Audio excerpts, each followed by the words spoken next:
How you doing, everybody? My name is Dr. Sammy BAYA. Please welcome back to my YouTube channel. The biggest fears of a narcissist, that's the title of this video. Number one, fear of rejection. Narcissists have an intense fear of being rejected or dismissed. And this can be traced back to their need for validation. For instance, if a narcissist's partner expresses dissatisfaction or hints at a breakup, the narcissist might respond with extreme anger or desperation, fearing that their self-worth is being undermined. The second thing narcissists fear is fear of failure. Failure is a particularly distressing for narcissists because it contradicts their grandiose self-image. For example, a narcissistic employee might go to great lengths to cover up a mistake or blame others rather than admitting a failure, fearing it will damage their perceived competence. The other thing, fear of a narcissist is fear of losing control. Narcissists often crave control over the environment and the people around them. Now, if they sense they are losing control, they may become manipulative or domineering. For instance, a narcissistic manager might micromanage every aspect of a project to ensure it meets their standards and reinforces their authority. Now, a narcissist also fears being ordinary. Narcissists need to feel special and unique. They fear being perceived as average or unremarkable. For example, a narcissistic individual might constantly boast about their achievements or exaggerate their talents to maintain a sense of superiority. Narcissists fear criticism. Any form of criticism can feel like a personal attack to a narcissist. When criticized, they might react with rage or defensiveness. For instance, if a narcissist's work is critiqued, they may lash out at the critic or dismiss their feedback as irrelevant. Narcissists fear abandonment. Deep down, narcissists fear that people will leave them if they don't remain perfect. They might engage in clingy or controlling behaviors to prevent partners or friends from distancing themselves. For example, a narcissistic partner might constantly demand reassurance and attention to avoid feelings of abandonment. Narcissists fear being exposed. Narcissists often hide their insecurities behind a facade of confidence. They fear that if their true self is revealed, their flaws and vulnerabilities will be exposed. For instance, a narcissistic individual might avoid situations where they could potentially be embarrassed or shown to be less competent. Narcissists fear being ignored. They thrive on attention and admiration. If they feel ignored or overlooked, it can lead to feelings of insignificance. For example, if a narcissist's achievements aren't acknowledged publicly, they might react with anger or withdrawal. Narcissists fear losing admiration. The admiration and praise they receive are crucial for maintaining their self-esteem. So if they sense a drop in admiration, they might try to regain it through exaggerated displays or by creating drama. For instance, if a narcissist feels their social media posts are getting less engagement, they might post more frequently or more provocatively. Narcissists fear incompetence. Narcissists often present themselves as highly capable and knowledgeable. The fear of being exposed as incompetent can lead them to avoid challenges or blame others for any shortcomings.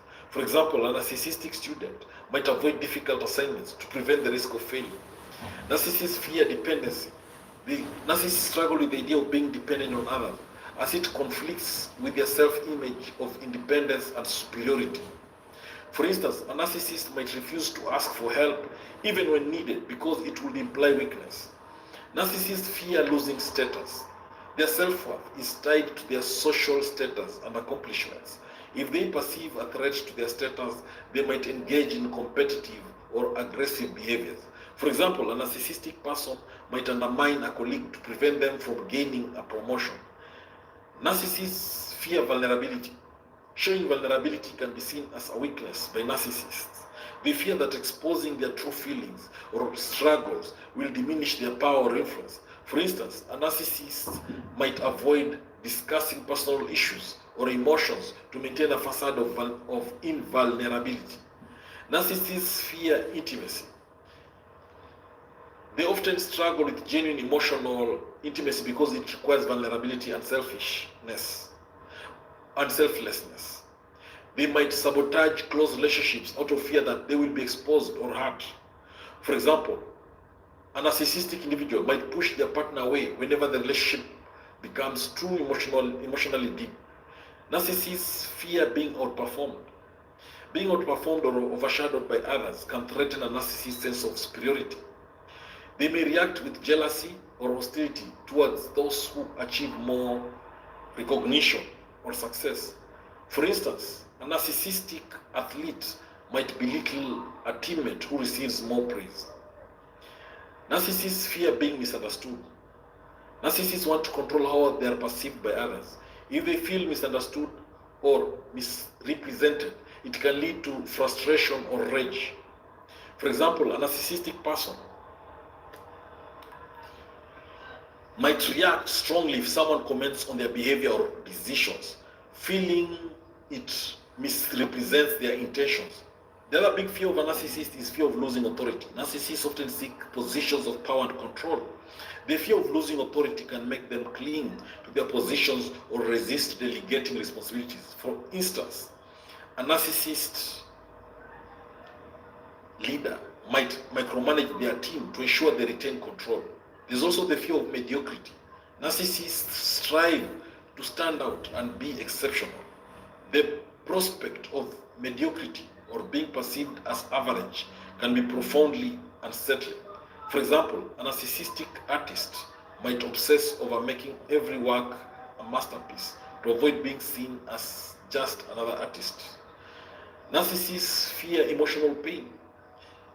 They often avoid situations that might lead to emotional pain or discomfort.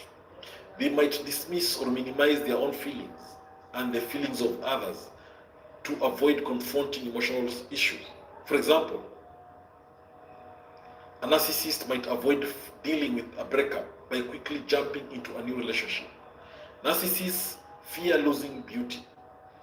Many narcissists place significant value on their physical appearance. The fear of aging or losing their looks can lead them to extreme measures to maintain their appearance. For instance, a narcissistic individual might undergo numerous cosmetic procedures to stay youthful. The other thing about narcissists, they fear being alone. Despite their grandiose self-image, narcissists often fear loneliness. They might surround themselves with people or seek constant validation to avoid the prospect of being alone. For example, a narcissist might remain in an unhealthy relationship to avoid the discomfort of solitude. Narcissists fear confrontation. They can be highly sensitive to confrontation because it challenges their self-image. They might avoid or deflect confrontations to preserve their sense of control and superiority. For instance, a narcissistic person might change the subject or become hostile when faced with criticism. Narcissists fear being ordinary. They need to feel exceptional and unique. The thought of being seen as ordinary or unremarkable can be deeply unsettling. For example, a narcissistic individual might constantly seek out high-status activities or relationships to reinforce their sense of uniqueness. Narcissists fear being vulnerable. They often see vulnerability as a weakness. They may avoid situations where they might have to show their true selves or admit to imperfections. For instance, a narcissist might refuse to discuss personal struggles or seek help because it would require showing vulnerability. Narcissists fear financial instability. Many narcissists tie their self-worth to financial success and material wealth. The fear of financial instability can lead them to excessive risk-taking or aggressive behaviors to maintain their lifestyle. For example, a narcissistic individual might make reckless investments to avoid the prospect of financial decline. Narcissists fear aging. Aging can threaten a narcissist's self-image, especially if they place a high value on youth and beauty. They might engage in behaviors to hide or counteract the effects of aging. For example, a narcissistic person might obsess over maintaining a youthful appearance through various treatments or surgeries. Narcissists fear rejection by authority figures. Narcissists seek validation from authority figures. Rejection or criticism from such figures can be particularly distressing. For example, a narcissistic employee might react with extreme defensive on attempts to ingratiate themselves if their boss expresses disapproval. A narcissist also fears losing social influence. Narcissists value their social standing and influence. The fear of losing social influence can lead them to manipulate or control their social circles. For instance, a narcissist might spread gossip or create drama to maintain their social status and influence. Narcissists also fear being unremarkable. They need to feel that their lives and actions are noteworthy. The thought of being unremarkable or unnoticed can be deeply troubling. For example, a narcissist might go to great lengths to achieve public recognition or fame. There's also the fear of not being loved. Despite their often self-centered behavior, narcissists crave love and approval. The fear of not being loved can drive them to seek out relationships and attention, often to an unhealthy degree. For instance, a narcissist might enter multiple relationships or engage in dramatic displays to secure affection and validation. Thank you for watching this video. I hope you learned a thing or two. Remember, these fears that I've discussed in this video reflect the underlying insecurities and needs that drive narcissistic behavior. And understanding them can provide insights into the complex dynamics of relationships with narcissists. Thank you. Please don't forget to subscribe to my YouTube channel. Subscribe. Thank you. How are you doing, everybody? My name is Dr. Sammy BAYA. Please welcome back to my YouTube channel. Things narcissists do when they are done with you. Narcissists often have a range of behaviors they exhibit when they are done with someone. So in this video, I'm going to give you things they might do when they are done with you. Number one is silent treatment. They may suddenly stop communicating with you, ignoring your attempts to reach out. When a narcissist is done with you, they'll ghost you. They'll completely disappear from your life without any explanation or closure. They may also blame shift you. They will accuse you of the problems in the relationship, even if they were at fault. When a narcissist is done with you, they'll start devaluing you. They will suddenly belittle or criticize you, downplay any positive aspects of the relationship. When a narcissist is done with you, they'll discard you. They may abruptly end the relationship without any prior warning or discussion. When a narcissist is done with you, they will criticize or demean you in front of others to undermine your reputation. In short, they will do what we call public criticism. When a narcissist is done with you, they'll triangulate you. They may involve a third party to make you feel insecure or to manipulate the situation. When a narcissist is done with you, they'll gaslight you. They might distort the truth or make you doubt your own perceptions and memories. When a narcissist is done with you, they'll rewrite history. They may change or deny past events to fit their narrative or to make themselves look better. When a narcissist is done with you, they'll ignore boundaries. They may disregard your requests for space or to be left alone, intruding into your life. When a narcissist is done with you, they will withhold information. They may refuse to share important details or updates that affect you. They'll spread rumors. They might gossip or spread false information about you to tarnish your reputation. When a narcissist is done with you, they'll indulge in public humiliation. They'll embarrass or shame you in public settings to make you feel small or insignificant. When a narcissist is done with you, they'll feign ignorance. They'll act as if they don't understand your feelings or needs. They'll make it seem like you're overreacting. When a narcissist is done with you, they'll indulge in emotional blackmail. They'll use threats or guilt to control you even when they've decided to leave. When a narcissist is done with you, they'll minimize your feelings. They'll downplay or dismiss your emotions and experiences as insignificant or irrational.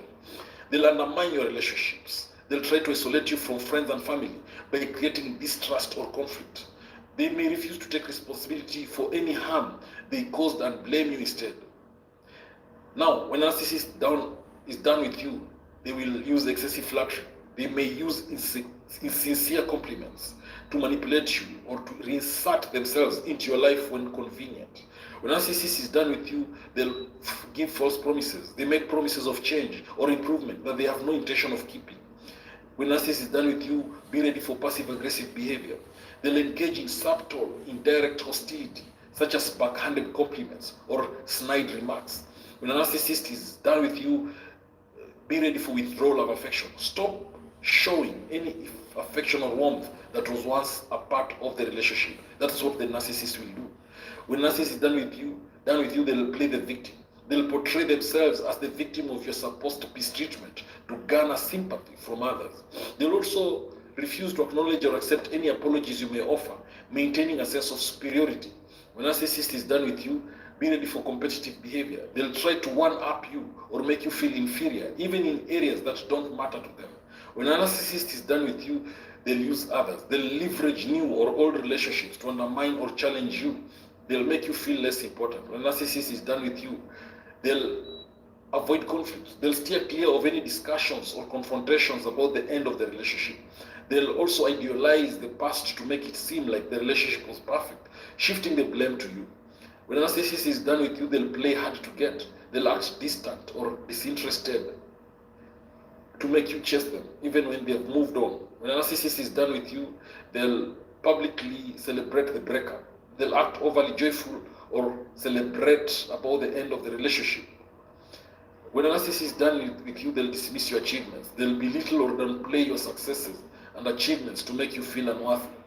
When a narcissist is done with you, they'll overlook boundaries. They'll continue to contact you or interfere in your life despite clear requests for no contact. When a narcissist is done with you, be ready for emotional manipulation. They'll use emotional tactics to make you feel guilty or regretful about the end of the relationship. When a narcissist is done with you, they'll cut off any financial assistance or support if it was part of the relationship. When a narcissist is done with you, they'll quickly enter new relationships to make you feel replaced or insignificant. They'll attribute the end of the relationship to external circumstances rather than their own behavior. They'll also publicly seek validation or sympathy from others to reinforce their own self-image. They'll also focus on your perceived faults or mistakes while ignoring their own.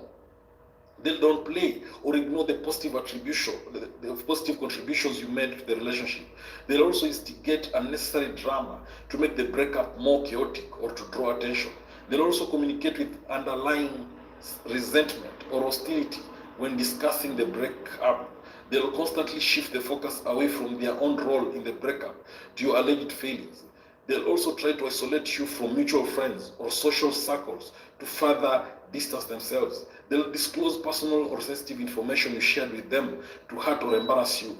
They'll question your own worth or sanity through manipulative tactics to make you feel less than. When a narcissist is done with you, they'll feign interest. They'll pretend to be interested in resolving issues or reconciling only to reassert control. When a narcissist is done with you, they will disregard your needs. They'll completely ignore or dismiss your needs and feelings, focusing solely on their own. Remember, narcissists always focus on their own needs first. It's always about me, me, me, me, me. Now, when they play nice temporarily, it's because they're done with you. Temporarily acting friendly or supportive to manipulate or confuse you is one of their power games when they're about to discard you, when they're done with you. When a narcissist is done with you, be ready for legal or financial manipulation. They will use legal or financial means to assert control or to get what they want from you. Now, when a narcissist is done with you, they'll make unilateral decisions. They'll make significant decisions about the relationship or its aftermath without consulting you or considering your input.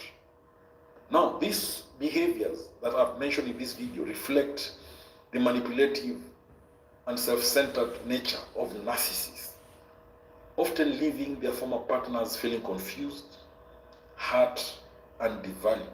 Because that is what narcissists do. They use, then discard others. They're master manipulators. They only focus on their own needs. It's about me, me, me, me with the narcissist. When they no longer find you useful to them, they discard you. Then they move on. They don't even think twice. Remember, these are individuals who lack empathy. They are very selfish. They are very self-centered, egoistic individuals who need constant admiration, constant attention, constant praise from you. Their main mission is me, me, me, me, me, me with the narcissist. They only want to hurt you, to destroy you, to control you, and to manipulate you. Thank you for watching this video. Please subscribe to my YouTube channel if you've not done so. How are you doing? My name is Dr. Sammy BAYA. Please welcome back to my YouTube channel. How to know a narcissist is completely finished with you. How to know if a narcissist is completely finished with you? Now, number one is lack of communication. When a narcissist is completely finished with you, they often cut off all forms of communication. For instance, if they suddenly stop responding to text calls or emails without any explanation, it indicates their disengagement. Narcissists are typically not inclined to offer closure or explain their actions. When a narcissist is completely finished with you, you'll see indifference to your presence. If a narcissist shows complete indifference to your presence, it is a strong sign they have moved on. For example, if you encounter them in public and they act as if you are invisible, it is a deliberate attempt to show that you no longer matter to them. Also, increased engagement with new sources of supply. It's another sign that a narcissist is completely finished with you. Narcissists often seek validation and attention from new sources. So if you notice them actively engaging with new people or posting about new relationships or activities on social media, it signifies they have replaced you with someone else to fulfill their needs. Narcissists also have disregard for past memories when they're completely finished with you. When a narcissist is finished with you, they may disregard shared memories and experiences. For example, if they no longer acknowledge or mention events that were once significant to both of you, it reflects their attempt to erase the past connection. Narcissists are completely finished with you if you see passive-aggressive behavior. Narcissists often use passive-aggressive tactics to show their disinterest. This could manifest as them making derogatory comments about you or your past relationship in subtle ways, such as in social media posts or in conversations with mutual acquaintances. Narcissists are completely finished with you if they change in social media activity. A significant change in a narcissist's social media activity can indicate they've moved on. For instance, if they suddenly stop posting about your mutual interests or remove posts that included you, it might be their way of signaling that you are no longer a part of their life. A narcissist is completely finished with you if there is no effort to reconnect. Narcissists rarely make an effort to reconnect once they've moved on. So if they previously enjoyed keeping in touch but have stopped initiating contact or showing interest in maintaining any form of relationship, it's a clear sign they've finished with you. Now, hostile behavior is another sign. In some cases, a narcissist may exhibit hostility or aggression towards you once they're done or completely finished with you. This can include outright insults or hostility, especially if you attempt to engage or communicate with them. The other issue is emotional detachment. A narcissist who is finished with you will show emotional detachment. For example, if they previously had a strong emotional connection with you, but now seem completely indifferent or cold, it indicates they've moved on. Again, if the focus is on self-interest, that is a clear sign they're completely finished with you. Narcissists often become more self-focused when they are done with someone. If they're suddenly more engrossed in their own needs, desires, or new pursuits, it demonstrates their shift away from any interest in your well-being or the past relationship. Now, a narcissist is completely finished with you if you see avoidance of personal topics. If a narcissist avoids discussing personal or shared topics and consistently redirects conversations away from anything that involves you, it's a sign they're intentionally avoiding any connection or reminiscence. Now, dismissive attitude is another indicator. If a narcissist pushes off your attempts to communicate or discuss your past relationship as insignificant or unworthy of their time, then that reflects their complete disengagement. Narcissists may also quickly enter new relationships after engaging one with you. For example, if they are seen soon with a new partner or engage in a new social circle, it's a tactic to replace the validation they used to get from you. When a narcissist is finished with you, they might use manipulative games to assert their control or superiority. For instance, they might spread rumors or use you as a topic of gossip to maintain a sense of dominance, even though they are no longer directly involved with you. When a narcissist is completely finished with you, they'll change routine. Noticeable changes in their routine or lifestyle, such as frequent social outings or new hobbies that don't include you, can signal their move away from the relationship. Narcissists often use these changes to distance themselves further.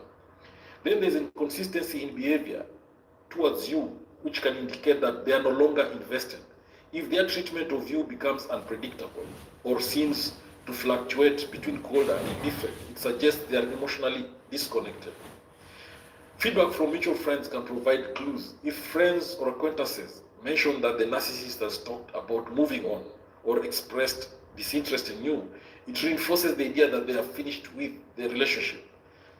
Narcissists often emphasize their own self-improvement or personal growth as a way to highlight their progress since ending the relationship. So if they frequently boast about their achievements or new lifestyle, it's a sign of their detachment. Narcissist is completely finished with you if they're ignoring past commitments. If the narcissist ignores or neglects past commitments or agreements made with you, it indicates a lack of respect or regard for the previous relationship. This behavior is often a sign they have moved on and no longer feel obligated.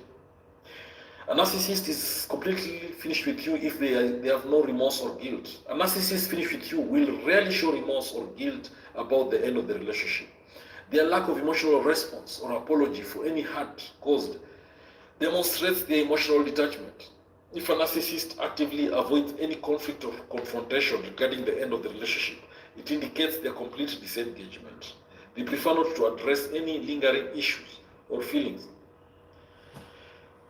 A narcissist is completely finished with you if they're neglecting shared interests. A sudden neglect of shared interests or activities that were once important to both of you can signal that the narcissist has moved on. They may no longer participate in or mention these activities as they no longer associate them with you. Then there's the publicly downplaying the relationship. Publicly downplaying the significance of your past relationship can be a narcissist's way of distancing themselves. They may belittle the importance of the relationship in public or among friends to minimize its impact.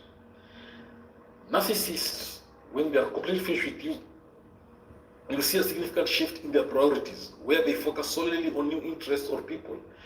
This indicates that they have moved on from their previous attachment to you. For instance, if they prioritize new hobbies or social circles over past connections, it reflects their disengagement. A narcissist is completely finished with you if there is exclusion from major life events. If you find yourself excluded from major life events or milestones that were once shared or discussed with you, it signals that the narcissist has intentionally removed you from their life narrative. A narcissist is completely finished with you due to flakiness or inconsistency in plans. Frequent flakiness or inconsistency in making plans with you is another sign of disengagement. A narcissist who's finished with you might cancel plans or fail to follow through as a way of avoiding commitment or interaction.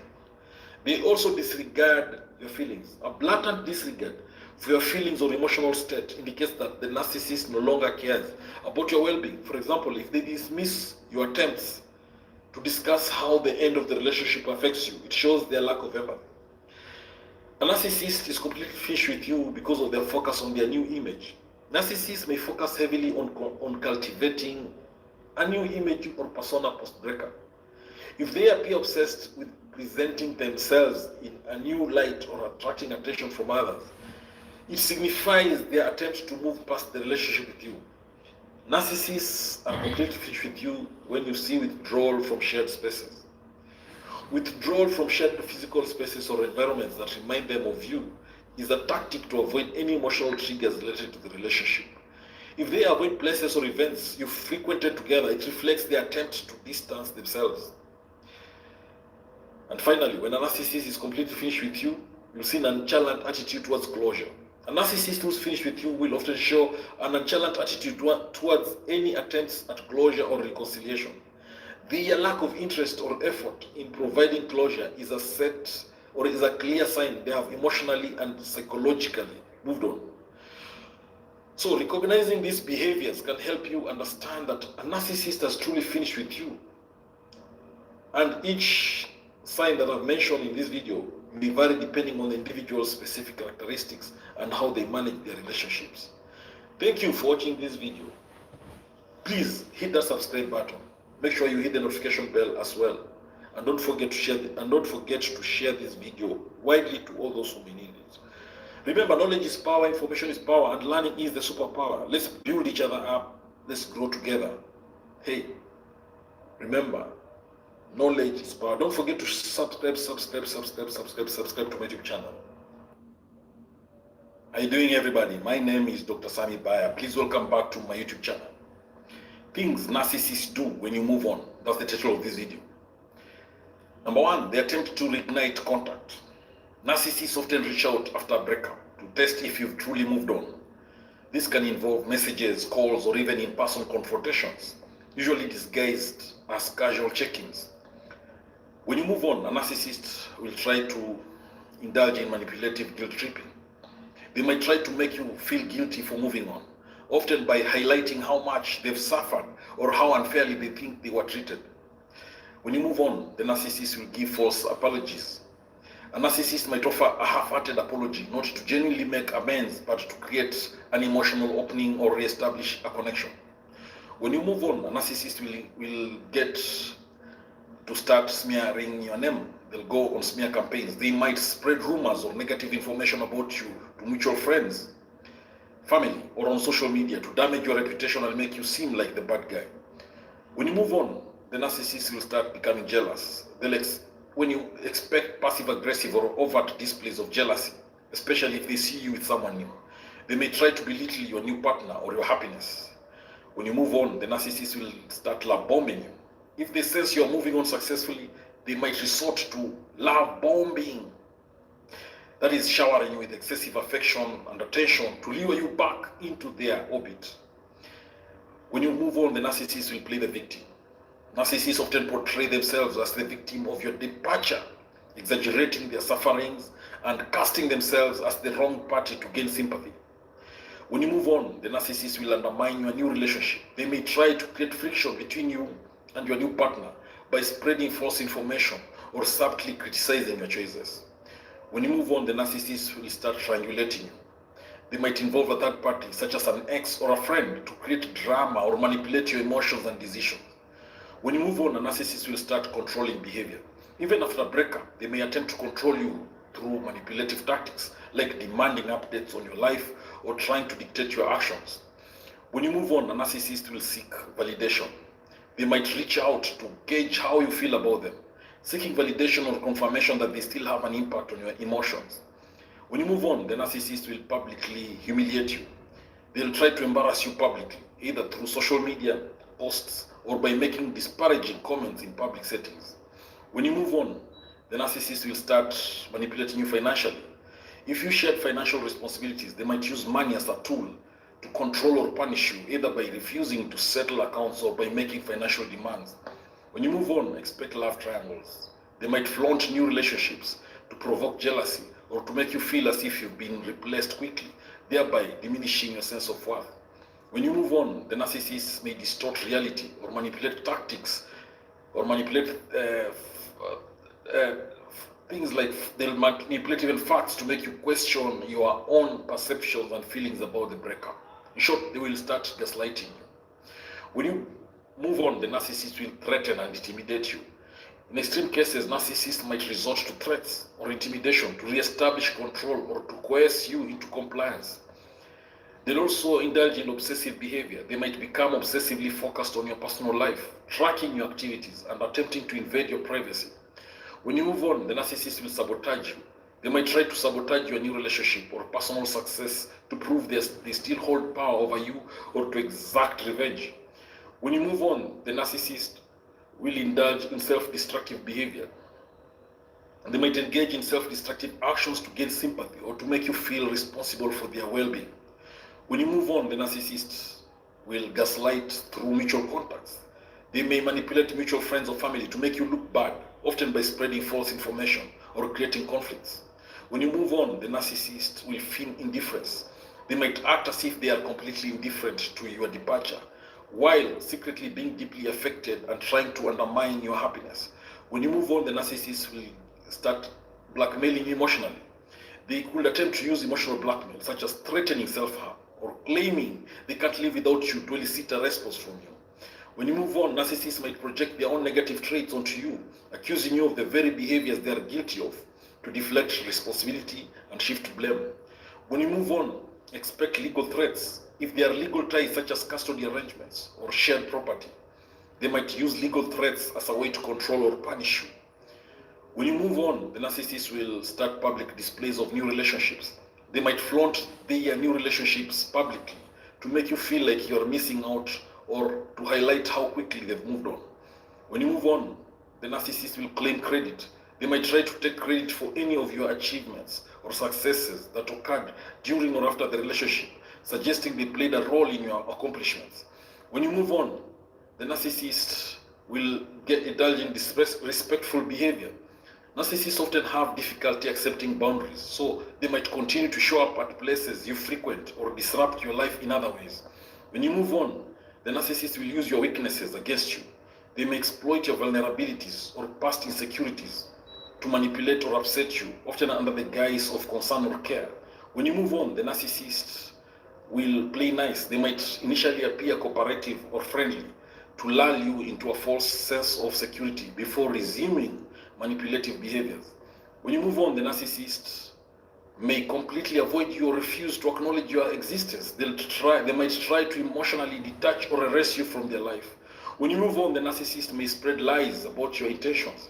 They might spread false narratives about your reasons for living, painting you as unreasonable or irrational. When you move on, the narcissist some narcissists may repeatedly contact you despite clear indication that you wish to have no further communication. When you move on, the narcissist may undermine your confidence. They might engage in subtle tactics to undermine your self-esteem, such as downplaying your achievements or questioning your decisions. When you move on, the narcissist may use children as pawns. If children are involved, they might use them as tools to manipulate or control you, either by making them messengers or by using them to elicit a response.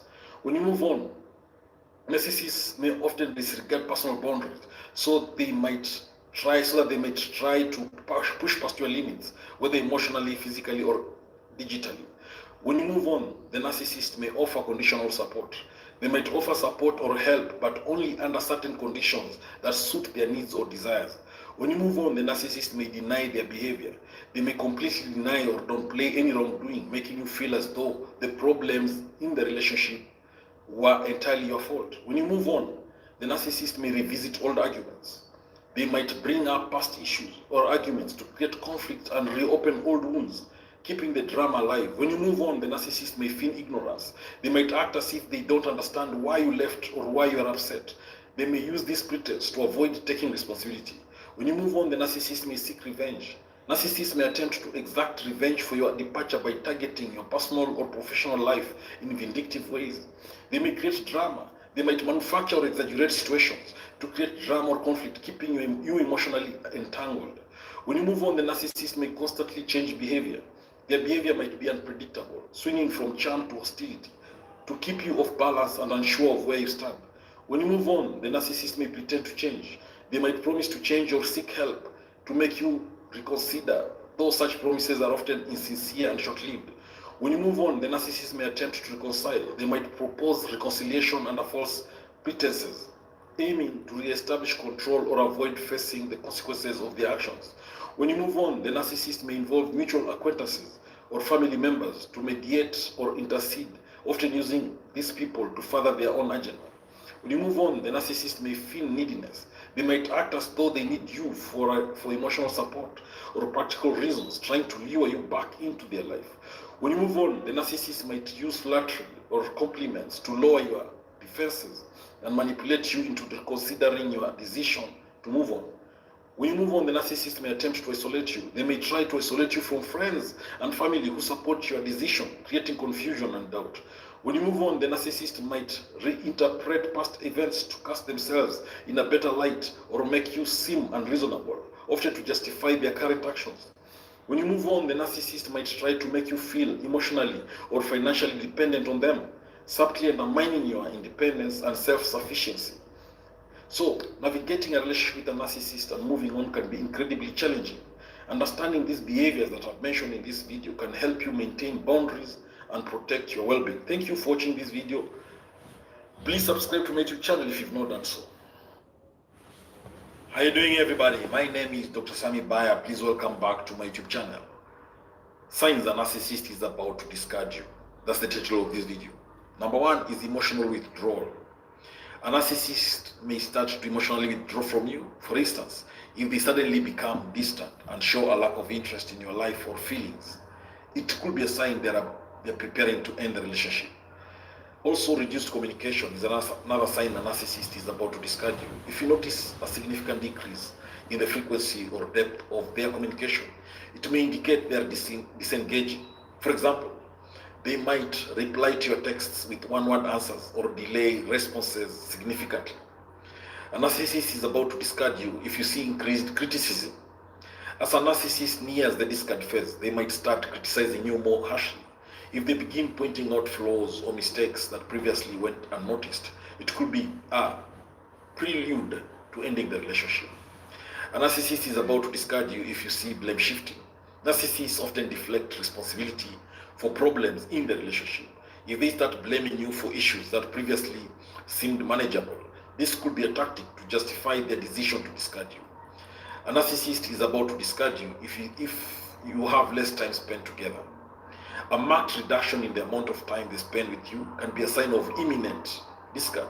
They might suddenly have more important commitments or seem too busy for your needs. A narcissist is about to discard you if you see the avoidance of intimacy. If a narcissist starts avoiding intimate or personal conversations, it can indicate they are pulling away emotionally. For example, they might shut down discussions about your future together or their feelings. A narcissist is about to discard you if there is increased focus on their needs. When a narcissist begins to prioritize their own needs excessively, neglecting yours, it could be a sign they are preparing to leave. They might suddenly insist on getting their way in every situation. A narcissist is about to discard you if there is frequent gaslighting. Gaslighting involves making you doubt your perception of reality. If a narcissist starts to regularly question your sanity or memory, it may be a tactic to destabilize you before leaving. If a narcissist is about to discard you, they will ignore boundaries. A narcissist who is about to discard you might begin to ignore or violate your personal boundaries more frequently. For example, they might disregard your request for space or privacy.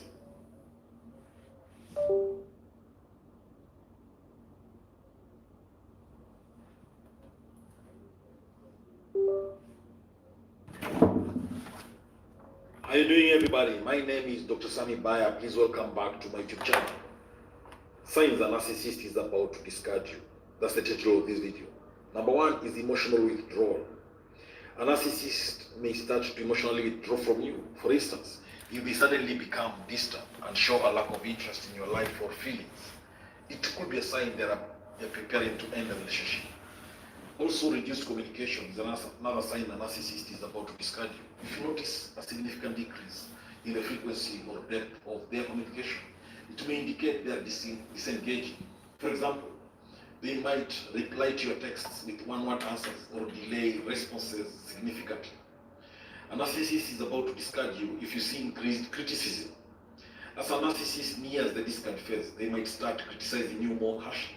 If they begin pointing out flaws or mistakes that previously went unnoticed, it could be a prelude to ending the relationship. A narcissist is about to discard you if you see blame shifting. Narcissists often deflect responsibility for problems in the relationship. If they start blaming you for issues that previously seemed manageable, this could be a tactic to justify their decision to discard you. A narcissist is about to discard you if you have less time spent together. A marked reduction in the amount of time they spend with you can be a sign of imminent discard. They might suddenly have more important commitments or seem too busy for your needs. A narcissist is about to discard you if you see the avoidance of intimacy. If a narcissist starts avoiding intimate or personal conversations, it can indicate they are pulling away emotionally. For example, they might shut down discussions about your future together or their feelings. A narcissist is about to discard you if there is increased focus on their needs. When a narcissist begins to prioritize their own needs excessively, neglecting yours, it could be a sign they are preparing to leave. They might suddenly insist on getting their way in every situation. A narcissist is about to discard you if there is frequent gaslighting.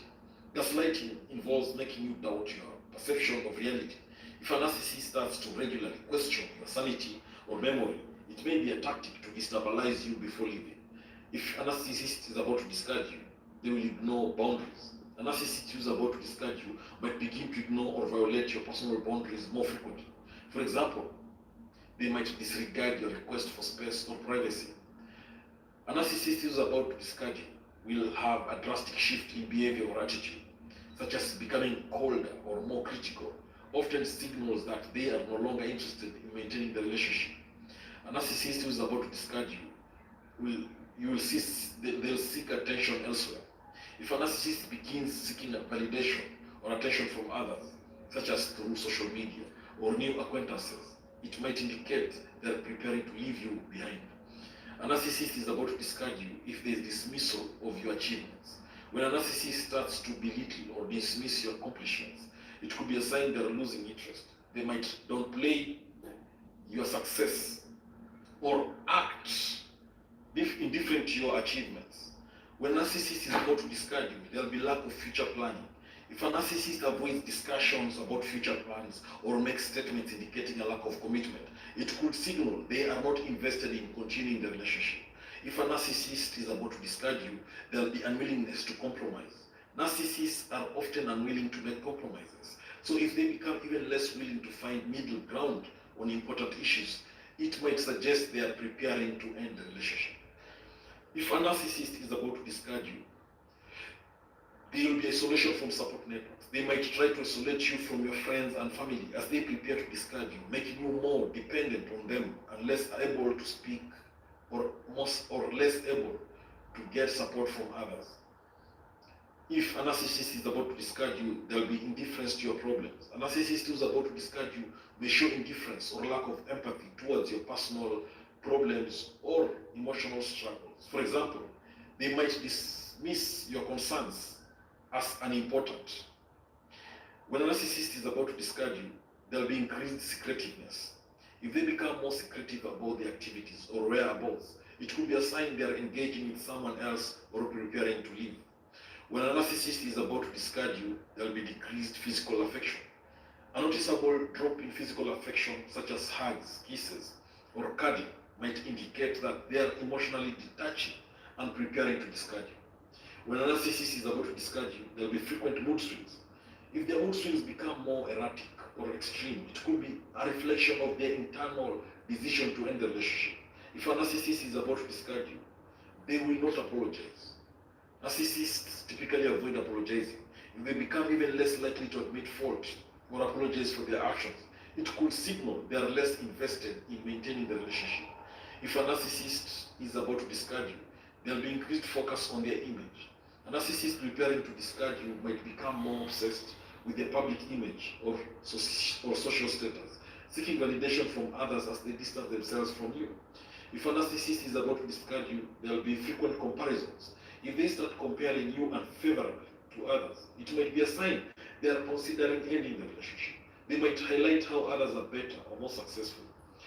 If a narcissist is about to discard you, they will engage in risky behavior. Sometimes, narcissists might engage in risky or self-destructive behavior as they detach from you. For example, they might start making impulsive decisions or engaging in behaviors they previously avoided. If a narcissist is about to discard you, there will be a sudden shift to a dismissive or contemptuous attitude towards you. That can be a sign that they are about to discard you. They might belittle your feelings or concerns in a way they didn't before. When a narcissist is about to discard you, they look for a better partner. If they start discussing or showing interest in someone else or making comparisons between you and someone they deem more desirable, it could indicate they're planning to leave. If a narcissist is about to discard you, there will be increased arguments. Heightened frequency and intensity of arguments might suggest they are becoming increasingly disenchanted and preparing to end the relationship. If they suddenly exhibit a noticeable lack of empathy or understanding, it may indicate they are emotionally disconnecting from you, which can precede discarding. If the narcissist starts spending long periods away from you without providing clear explanations, it could be a sign that they are gradually pulling away. If they begin withdrawing their support or involvement in your life, such as not helping with shared responsibilities or ignoring your needs, it might signal they are preparing to discard you. Sometimes the most direct sign that a narcissist is about to discard you is that they start making concrete plans to end the relationship, such as discussing moving out, breaking up, or finalizing details about separating your lives. Now, recognizing these signs that I've mentioned in this video early can help you prepare emotionally and make informed decisions about your well-being. If you find yourself in a relationship with a narcissist showing these behaviors, seeking support from friends, family, or a mental health professional can be beneficial to you. Thank you for watching this video. Please subscribe to my YouTube channel. Hit that subscribe button. Hit the notification bell as well. That way, every time I upload a new video, you will get notified about it. Remember, knowledge is power, information is power, and learning is the superpower. Thank you. How you doing, everybody? My name is Dr. Sammy BAYA. Please welcome back to my YouTube channel. Signs that a narcissist is seeing someone else. That's the title of this video. Number one, increased secrecy. A narcissist who is seeing someone else might become unusually secretive about their phone or social media. For example, they may suddenly start using their phone in private, taking it to the bathroom, or covering the screen when you walk by. A narcissist who is seeing someone else will change routine. If a narcissist starts having unexplained changes in their schedule, it might indicate they're seeing someone else. For instance, if they frequently work late or have sudden business trips without clear explanations, it could be a red flag. A narcissist who is seeing someone else, there will be lack of communication. They might reduce the amount of communication with you. They might become distant and unresponsive. For example, if they used to call or text regularly, now they will respond with one-word answers or take days to reply. This indicates they are distracted by someone else. When a narcissist is seeing someone else, they'll be defensive. If you ask them about their whereabouts or activities, they'll become overly defensive. That is a big sign. For instance, they might accuse you of being paranoid or controlling when you ask about their recent behavior. When a narcissist is seeing someone else, there will be unusual changes in appearance. Narcissists often care about their appearance. So if they suddenly start dressing differently or paying more attention to their looks, it might be due to their desire to impress someone else. For example, they might start wearing new clothes or grooming differently. When a narcissist is seeing someone else, there will be increased use of technology. If they begin spending excessive time on their phone or computer, particularly if they become secretive about their online activities, it could indicate they're engaging with someone else. For instance, they might start spending hours on social media or messaging apps. When a narcissist is seeing someone else, they will emotionally withdraw. A narcissist who sees someone else might emotionally withdraw from you, becoming less engaged and interested in your life. For example, they may stop asking about your day or lose interest in conversations that used to matter. When a narcissist is seeing someone else, they'll overcompensate with gifts. If they suddenly start showering you with gifts or doing things to make up for their behavior, it might be a way to divert suspicion. For instance, they might surprise you with expensive presents or elaborate gestures out of the blue. A narcissist who sees someone else, they'll avoid physical intimacy. A significant decrease in physical intimacy can be a sign. Now, a narcissist, if they used to be affectionate but now avoid physical contact or intimacy, it may indicate they are fulfilling these needs elsewhere. A narcissist who is seeing someone else will shift blame. Narcissists often shift blame to others. If they frequently accuse you of being the problem or causing issues in the relationship, it might be a tactic to deflect attention from their own infidelities. A narcissist who sees someone else will have unexplained expenses. If you notice unusual charges on joint accounts or credit cards, it might suggest they're spending money on someone else. For example, unexplained restaurant bills, hotel charges, or gifts could be a red flag. A narcissist who sees someone else, there will be inconsistencies in stories. Narcissists often lie or exaggerate. If their stories about where they've been or who they've been with don't add up or frequently change, it could be a sign they're hiding someone else. A narcissist who is seeing someone else will avoid conversations about the future. If they become evasive when discussing future plans or commitments with you, it might be because they're planning a future with someone else. For instance, they may avoid making plans for upcoming holidays or events. When a narcissist is seeing someone else, there will be diminished interest in shared activities. There will be a decline in interest in activities you used to enjoy together. For example, if they suddenly show no interest in hobbies or events you used to do together, it might indicate their focus has shifted elsewhere. A narcissist who sees someone else will frequently need validation. Narcissists crave validation. If they then suddenly seek excessive praise or attention from you, it might be because they are seeking affirmation from someone else as well. For example, they might frequently fish for compliments or seek reassurance about their attractiveness. A narcissist who is seeing someone else will have unusual social behavior. If they start acting differently in social situations, such as being unusually distant or preoccupied, it could be due to their attention being divided. For instance, they might seem distracted or uninterested when you're out together with friends. A narcissist who is seeing someone else will use the busy excuse. Narcissists may use being busy as an excuse for their behavior. If they frequently claim to be overwhelmed with work or other obligations without clear details, it might be a cover for seeing someone else. A narcissist who is seeing someone else will change sleep patterns. If they start staying up late or waking up at odd hours, it could be related to their interactions with someone else. For instance, they might be up late texting or chatting with someone. A narcissist who is seeing someone else will be unwilling to share information. If they become reluctant to share details about their day or where they've been, it might be a sign they're hiding something. For example, they might brush off questions about who they were with or where they went. A narcissist who sees someone else will exhibit contradictory behavior. If they act loving and attentive one moment but cold and distant the next moment, it might be due to their attention being split between you and someone else. When a narcissist is seeing someone else, there will be lack of accountability. If they refuse to take responsibility for their actions or problems in the relationship, it might be a way to avoid discussing their infidelities. For instance, they might blame you for their lack of commitment or problems in the relationship. A narcissist who sees someone else, you'll see subtle changes in habits. There will be small but noticeable changes in their habits, and this can be telling. For example, if they suddenly change their usual exercise routine or hobbies, it might be because they're spending time with someone new. A narcissist who sees someone else will neglect responsibilities. If they start neglecting their responsibilities or commitments, it could indicate they are preoccupied with someone else. For instance, they might miss important appointments or forget obligations they previously prioritized.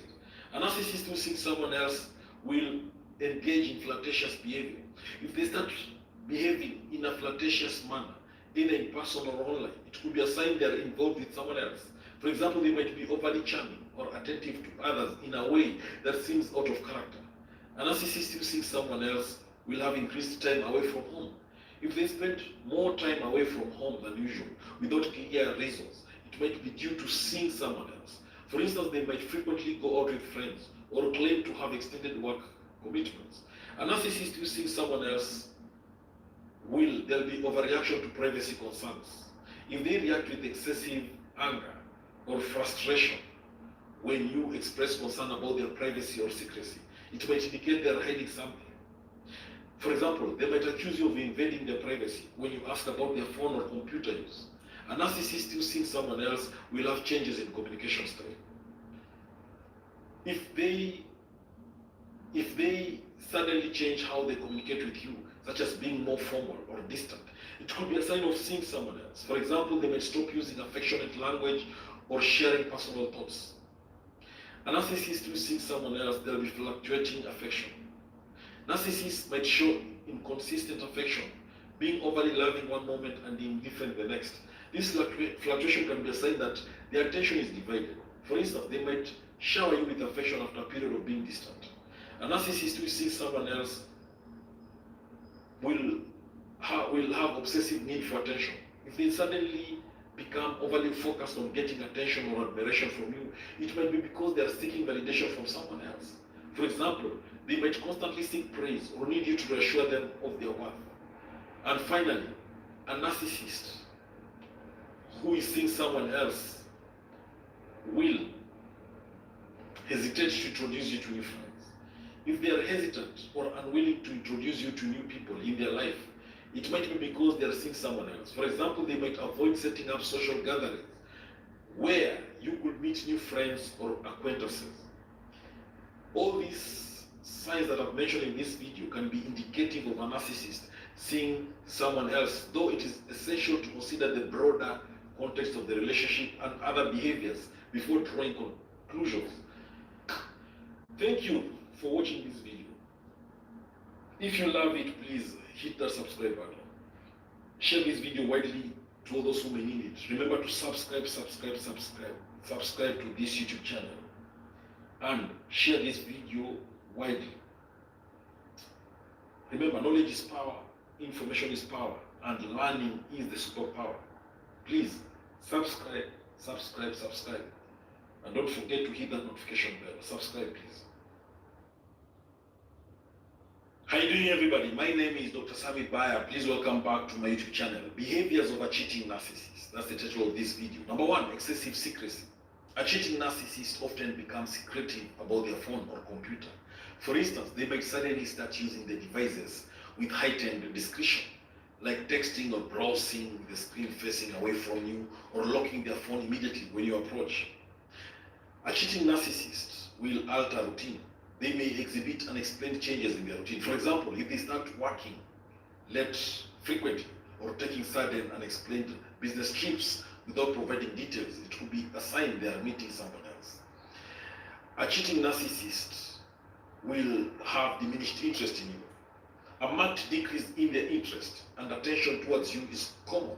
If they stop participating in activities you both used to enjoy or show a lack of interest in your daily life, it might be because they are focused on someone else.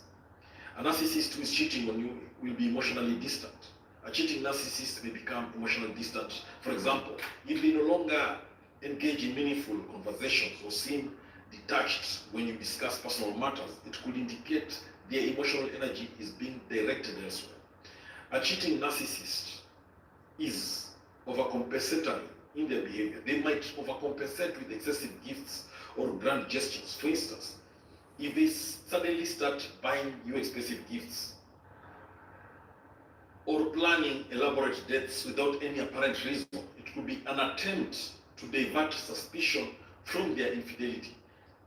A cheating narcissist, you'll see changes in appearance. Significant changes in their appearance can be a red flag. If they begin to dress more stylishly or pay extra attention to their grooming habits, it might be to impress someone else. A cheating narcissist, you'll see increased use of technology. There'll be a notable increase in the use of technology, particularly with a newfound secretiveness. And this can be indicative of cheating. For example, if they spend hours on their phone or computer without sharing what they're doing, they might be communicating with someone else. Again, they'll avoid physical intimacy. A drop in physical intimacy is a big sign of a cheating narcissist. If they suddenly seem uninterested in physical affection or intimacy, it might suggest they're fulfilling these needs with another person. When a narcissist is cheating, they'll be defensive about their time. When questioned about their whereabouts or activities, a cheating narcissist might become unusually defensive. For example, if they react with anger or accusations when you ask where they've been, it could be a sign they're hiding something. A cheating narcissist will contradict stories. They might give contradictory or inconsistent accounts of their whereabouts. For instance, if their stories about where they were or who they were with don't match up or frequently change, it might indicate deceit. A cheating narcissist is inconsistent in their behavior. There will be a sudden shift in behavior, and that can be a clue. If they are extremely attentive one moment and cold the next, it might be because their focus is divided between you and someone else. A cheating narcissist will neglect responsibilities. They might neglect responsibilities or commitments. For example, if they start missing important events or ignoring their usual duties, it could be because they are preoccupied with another relationship. A cheating narcissist will have an overemphasis on privacy. They might become overly protective of their privacy. For